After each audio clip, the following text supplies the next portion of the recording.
Welcome to the channel. Today we will see how to apply the Black-Scholes formula for pricing European derivative in Python. That means we'll compute European call option and the European put option. The Black-Scholes differential equation is given by this one, where C is the price of derivative, maybe call option, put option, or any other derivative. Here S is the price of the underlying asset, R is the risk-free interest rate, and sigma is the volatility of the price of the underlying asset. So this Black-Scholes differential equation can be solved once we are given a condition, usually known as boundary condition. For the case of European call option, the boundary condition, or it is the final condition, is the payoff, which is given by this one. It is maximum of ST minus K, where K is the strike price, or 0. So the holder will exercise his right if the price of ST is greater than the strike price K. For the case of European put option, it is Q of T, which is the boundary condition is given by maximum of K minus ST.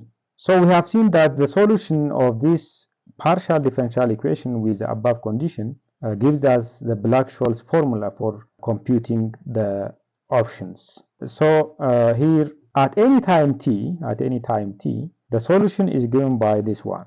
In the case of call option, it is ST times N. Here N is the cumulative distribution function of normal distribution, and capital T is maturity, where D1 and D2 are computed as follows. So this is the analytical solution.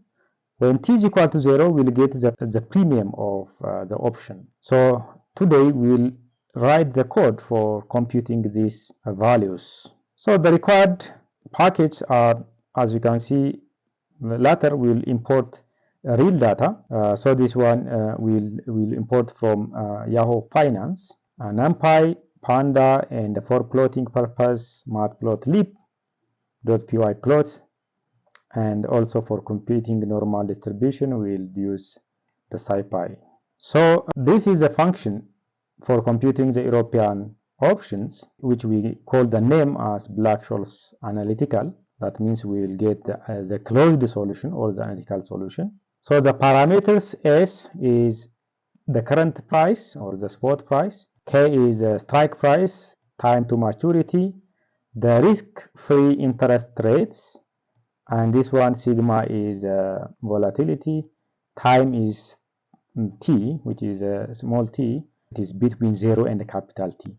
So we can select the type of the option as call option or put option. So first we compute D1. D1 is logarithm of S over K plus the risk-free interest rate plus 0.5 sigma square times T minus T divided by this quantity. Just we insert the solution that here directly in the code here.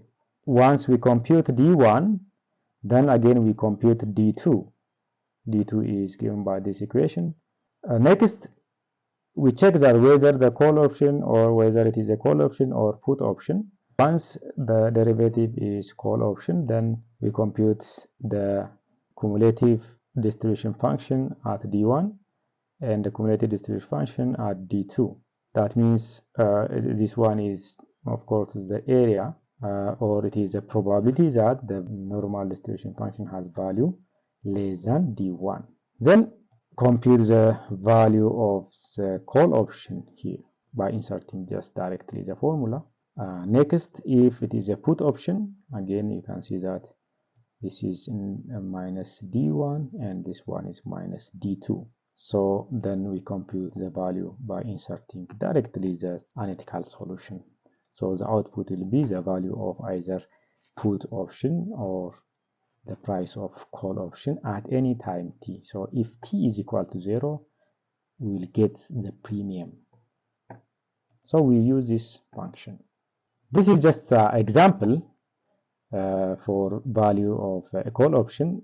If the initial price is 100, let's say the strike price is again 100, this is a risk-free interest rate, this is a volatility, time to maturity is 1 year, and we calculate at t is equal to 0. Then calling the function that which is written in the Python. So once you run this one, you will get 13 per share. The next one is just if the derivative a put option, then again with the same parameter you will get the value 9.8. Let us apply this one into the historical data. That means first we import a data from Yahoo Finance, download the recent 2 years historical data of, let's say, of course here it is not Microsoft, this is Apple. It is adjusted closing price of 2 years. This is okay, this is the ticker and this is a period.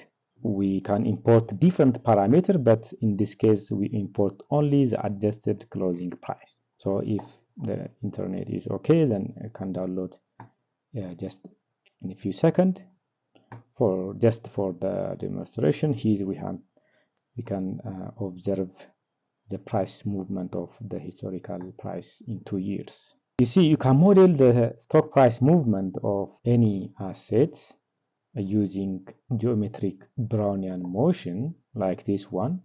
The stock price follows the geometric Brownian motion. It is assumed to follow this. And once you solve this stochastic differential equation, the closed solution is given by this one. That means we can predict once we compute the expected return, volatility, then and the initial price, then we can predict possible paths of the price. Therefore, for this purpose, we will define a function which is called GBM. It is for the simulation of a stock price using geometric Brownian motion. So here, this is the number of simulation. This is a number of time step, and this one is capital T, which is usually time to maturity, or it is time horizon, and this R is free interest rate. So, and this one is volatility and initial price. So what is the return of this function? It is a data frame, which is a simulated stock price will be returned. Just to see line by line, first we select a random normal distribution of this size. Number of simulation times number of step. It is a matrix. And then again we set x, which is zeros of side number of simulation by number of steps plus 1. And this is an empty zeros again to store the Brownian motion or Rayleigh process. So this one is the time to store the time steps, and we start from the initial price x0, which is equal to n logarithm of s naught, and dt is a time step t over capital N. Then using the for loop from 0 to capital N, then first we update the Rayleigh process by adding this change. That means dt to the power of 0.5, that means the square root of dt, times this one is that is a sample taken from normal distribution. Then we update our x, right? And also we update our time in this way. And finally we'll get the stock price to be s equal to exponent of x. So the output will be the possible paths of the prices. Now we already imported the adjusted close price of the 1 year. So to predict the possible price, first we calculate the return, then the expected return will be calculated in this way, and the volatility the returns of the volatility of the return will be calculated in this way. Here we take a number of simulation 70, of course, just for visibility. We can increase this number to increase accuracy. So we are going to predict the price of Apple for 1 year, and usually these are 252 days or number of steps, and okay, the end quantities of the data frame is equal to our current price for the simulation of the next 1 year. Yeah, so the price, the current price is this one, 224. Then by calling the geometric Brownian motion simulation, by inserting these all necessary parameters, we will get the path. So take the average of this one, right? This is calculating the average of the price. So this is now in this code we can observe that this one is for plotting our simulated price here, paths. Okay, and also we plot the average simulated prices with red color. So you can see that these are the 70 possible prices, and the red one is the average of the price. So once we obtain this one, then this is, you see, the average prices of the apple for the next 1 year. So now let us assume, just for assumption, the strike price is, let's say it is 230, and this is our path. Then apply the Black-Scholes analytical solution by taking the current price from the simulated one, right? That means this quantity, take this quantity here, S0, and the strike price is 230. And you see, in the risk-free world, we can take the expected return as in place of risk-free interest rate. Then the volatility and the initial time t is equal to 0 and the call price. So if you calculate that one, you can get this. That means, okay. Next, this is for calculation of put price. But this is just an example.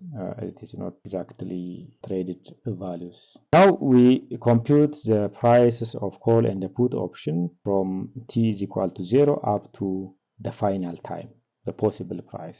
That means as the price of the stock varies, the price of the derivative also varies. So this is how we get. You see, what is changing is that SI, that means for I ranging from 0 to the length of time, also time is also changing here, right? So we can calculate at any time using the formula. So create a new data frame containing the call price and the put price. So this is, okay, this is the time, the index is the time, and this column is the price, how the price of the stock varies through time, and this is a call option, and this is the put option price. So using plotting also you can observe in this way. Thank you for watching.